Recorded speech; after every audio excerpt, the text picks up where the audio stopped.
tell me that I'm never. Hai, hello, salam sejahtera Malaysia. Tuan-tuan dan puan, masih lagi ramai rupanya yang bercakap tentang keputusan ataupun bercakap tentang isu 6 MP yang berpaling tada sebelum ini, iaitu 6 ahli parlimen bersatu sebelum ini yang berpaling tada bertindak menyokong kerajaan. Namun mereka jawatan mereka sebagai ahli parlimen, kerusi mereka langsung tidak terjejas, dan itu menimbulkan rasa tidak puas hati daripada orang ramai, terutamanya penyokong bersatu. Namun saudara-saudara, berkaitan dengan ini, lain pula kenyataan daripada pihak kerajaan. Bahkan Datuk Seri Anwar Ibrahim sebelum ini menyalahkan bersatu berkaitan dengan ini. Nah, dan terkini satu serangan kepada bersatu yang saya nak kongsikan kepada anda melalui Setiausaha Politik Anwar. Bersatu manipulasi istilah terhenti keahlian. Setiausaha Politik Perdana Menteri Muhammad Kamil Abdul Munib menyifatkan bersatu sebagai memanipulasi istilah terhenti keahlian berhubung kedudukan 6 ahli parlimen itu. Jadi saudara-saudara, sebelum ini bersatu yang tidak puas hati. Mereka telah memecat keahlian wakil rakyat mereka yang berpaling tada itu. Namun itu perkara ini telah mendatangkan satu isu dan mendatangkan rasa tidak puas hati ramai orang kerana kerusi bagi MP itu tidak dikosongkan. Namun daripada pihak kerajaan pula telah memberikan pandangan bahawa mereka dipecat, bukannya mereka lompat parti. Jadi perkara ini amat rumitlah untuk kita bahaskan. Jadi di dalam artikel ini, Muhammad mencabar Presiden Bersatu Muhyiddin Yassin untuk menyatakan secara jelas sama ada 6 ahli parlimen yang menyokong PM itu dipecat atau tidak. Ini selepas Muhyiddin menyifatkan Speaker Dewan Rakyat Johari Abdul membuat tafsiran songsang apabila mengumumkan bahawa 6 wakil rakyat itu kekal sebagai ahli parlimen bebas. Apa yang jelas kita nampak ialah mereka 6 ahli parlimen dari Bersatu dipecat meskipun ada percubaan memanipulasi istilah terhenti bagi memenuhi selera tekak Muhyiddin. Kalau begini saudara-saudara, adakah Muhyiddin cuba untuk menipu media, cuba untuk menipu penyokong, cuba untuk menipu rakyat Malaysia bahawa mereka ataupun Bersatu mahu memanipulasi istilah terhenti keahlian, sedangkan Bersatu memecat 6 wakil rakyat tersebut? Nah, itu menjadi persoalannya. Jadi saudara-saudara, kalau benarlah memang Muhyiddin cuba untuk memanipulasi, layakkah Muhyiddin sekali lagi berada di dalam pemerintahan kerajaan, ataupun biarlah Bersatu terus saja menjadi pembangkang? Mungkin Anwar Ibrahim selepas ini akan berpenggal-penggal lagi jadi PM, Bersatu pula pun berpenggal-penggal jadi pembangkang. Itu pun kalau perkara itu bakal terjadi. Jadi apa komen Anda? Teruskan bersama di dalam channel ini. Halo semua, salam sejahtera Malaysia, tuan-tuan dan puan-puan yang amat dihormati. Sebelum ini, kita dikejutkan dengan keputusan Speaker Dewan Johari Abdul. Dengan tindakan ataupun keputusan Speaker yang tidak mengosongkan 6 ahli parlimen, kerusi 6 ahli parlimen yang berpaling tada terhadap parti mereka, bertindak menyokong kerajaan. Dan apa pula komen parti komponen di dalam kerajaan hari ini? Di dalam channel ini sehingga ada membuat kenyataan ataupun pandangan.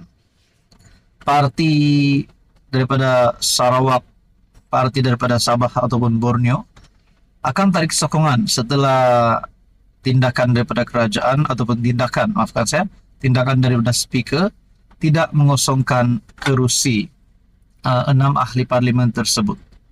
Jadi saudara-saudara yang amat dihormati, tuan-tuan dan puan, ini adalah salah satu komen daripada kepimpinan UMNO melalui Tokmat.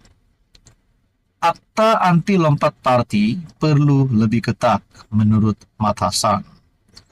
Akta anti lompat parti wajar dikaji semula bagi mengatasi kelompongan sedia ada sekaligus menghalang ahli parlimen atau ahli Dewan Undangan Negeri melompat ke parti lawan. Timbalan Presiden UMNO, Datuk Seri Muhammad Hassan berkata, perkara itu wajar dilakukan bagi memastikan negara tidak kocar-kacir dengan tindakan ahli politik yang lebih mengutamakan kepentingan pribadi berbanding memperkasa kerajaan setelah dipilih rakyat. Adakah sekiranya UMNO tidak setuju mereka akan satu blok keluar daripada kerajaan? Itu menjadi persoalan. Kalau tidak dikaji, kita boleh lakukan proses recall seperti di England. Ini berlaku apabila terdapat ahli parlimen yang tidak sehaluan dengan parti. Pengundi di kawasan itu boleh buat satu referendum dan sekiranya mendapat sokongan lebih 50%, kerusi itu perlu dikosongkan serta pilihan raya diadakan semula, katanya. Beliau berkata demikian kepada pemberita selepas merasmikan mesyuarat perwakilan UMNO bahagian Tenggara di Felda Sungai Sayong yang turut dihadiri Ketua UMNO bahagian Tenggara, Datuk Seri Dr. Adam Baba. PM Datuk Seri Anwar Ibrahim berkata, kerajaan terbuka untuk mengadakan perbincangan bagi memperbaiki kelompongan yang wujud dalam Akta Perlembagaan Pindaan Nombor 3 2022 Akta E1663 atau Akta Anti Lompat Parti. Jadi saudara-saudara, berkaitan dengan isu ini, apa komen Anda? Sekian saja, teruskan bersama di dalam channel ini. Halo semua, salam sejahtera Malaysia. Tuan-tuan dan puan, ada satu serangan baru diterima oleh Anwar Ibrahim. Ini satu serangan yang diterima oleh Anwar. Baru-baru ini kita juga mendengar banyak kecaman, cacian dan makian diterima oleh PMX. Namun Datuk Seri Anwar Ibrahim tetap teguh berdiri sebagai PM. Nah, antara serangan yang diterima oleh Anwar sebelum ini adalah berkaitan dengan keputusan speaker yang bertindak tidak mengosongkan kerusi 6 ahli parlimen yang berpaling tada pada parti mereka sendiri, yaitu Parti Bersatu. Dan yang terkini, satu serangan diterima oleh Anwar. Melalui artikel daripada Malaysia Kini, Cikgu Bad ajak cabut roh reformasi dari Anwar di Permatang Pau. Ahli Jawatan Kuasa Penerangan Bersatu, Badrul Hisham Shahrin, lebih dikenali sebagai Cikgu Bad, mengajak orang ramai hadir dua perhimpunan bagi menunjukkan rasa tidak puas hati kepada kerajaan. Satu akan diadakan pada Hari Kebangsaan 31 Ogos di Permatang Pau, Pulau Pinang, manakala satu lagi akan diadakan pada Hari Malaysia 16 September di Kuala Lumpur. Persoalannya saudara-saudara, kenapa diadakan pada tarik bersejarah ini? Adakah ini satu perkara yang relevan untuk dilakukan oleh pembangkang ataupun tidak?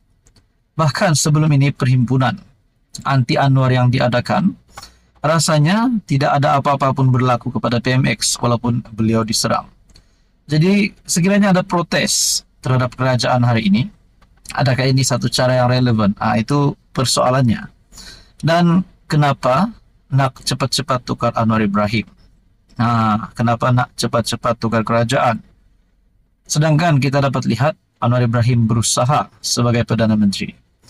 Jadi adakah relevan untuk Anwar ditumbangkan, untuk Anwar letak jawatan? Berkaitan dengan itu, Anda boleh komen di bawah. Menurut artikel ini, insya Allah Ogos 31, kita akan berada di Permatang Pau untuk mencabut roh reformasi daripada Anwar. Dan 16 September, kita akan ada 100,000 rakyat Malaysia ke Kuala Lumpur. Katanya, selaku pengerusi Majlis Ceramah Gelombang Selamatkan Malaysia. Di hadapan kira-kira 200 hadirin di College University Islam Zulkifli Muhammad di Gombak. Untuk rekod, Anwar mengumumkan permulaan gerakan reformasi melalui deklarasi Permatang Pau yang telah dibacanya buat pertama kali pada 12 September 1998 di kediamannya di Cerok Tok Kun. Jadi saudara-saudara berkaitan dengan ini apa komen Anda? Sekian saja, teruskan bersama di dalam channel ini.